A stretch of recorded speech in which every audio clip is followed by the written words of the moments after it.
Well, good morning, everybody. See, we're here this morning because in hunting for scandals all the time, in trying to find wedges and spin stories, this press corps and the press corps miss historic moments.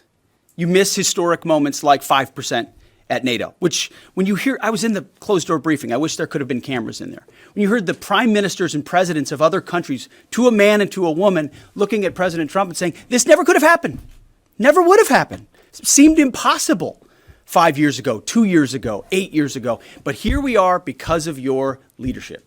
Just arrived last night back from NATO, 2 days apart from my battle buddy. So it's good to see him this morning. Good to see you, Mr. Chairman. You too, sir. There's been a lot of discussion about what happened and what didn't happen. Step back for a second. Because of decisive military action, President Trump created the conditions to end the war, decimating, choose your word, obliterating, destroying Iran's nuclear capabilities. They've done technical analysis on this, not just on the strike, but also on our Patriot defenders and Al Udeid. I want to read some of the assessments that have been provided, because whether it's fake news, CNN, MSNBC, or the New York Times, there's been fawning coverage of a preliminary assessment. I've had a chance to read it. Every outlet has breathlessly reported on a preliminary assessment from DIA. I'm looking at it right now.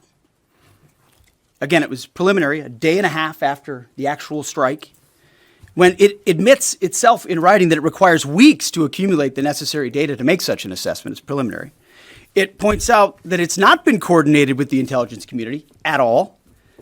There's low confidence in this particular report.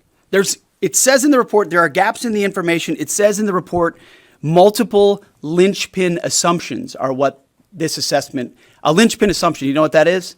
That means your entire premise is predicated on a linchpin. If you're wrong, everything else is wrong. And yet, and still, this report acknowledges it's likely severe damage. Again, this is preliminary, but leaked because someone had an agenda to try to muddy the waters and make it look like this historic strike wasn't successful. There was a great deal of irresponsible reporting based on leaks, preliminary information in low confidence. Again, when someone leaks something, they do it with an agenda. Because you, and I mean specifically you, the press, specifically you, the press corps, because you cheer against Trump so hard, it's like in your DNA and in your blood to cheer against Trump, because you want him not to be successful so bad, you have to cheer against the efficacy of these strikes. You have to hope maybe they weren't effective. Maybe the way the Trump administration has represented them isn't true. So let's take half-truths, spun information, leaked information, and then spin it in every way we can to try to cause doubt and manipulate the public mind over whether or not our brave pilots were successful. In a fuse, the deeper the weapon will penetrate and drive into the target. There are so many aspects of what our brave men and women did that because of the hatred of this press corps are undermined because your people are trying to leak and spin that it wasn't successful. It's irresponsible. In trying to find wedges and spin stories, this press corps and the press corps. Do you have certainty that all the highly enriched uranium was inside the Fordo Mountain, or some of it, because there were satellite photos that showed more than a dozen trucks there 2 days in advance? Are you certain none of that highly enriched uranium was moved? Of course, we're watching every single aspect, but Jennifer, you've been about the worst, the one who misrepresents the most intentionally what the president says.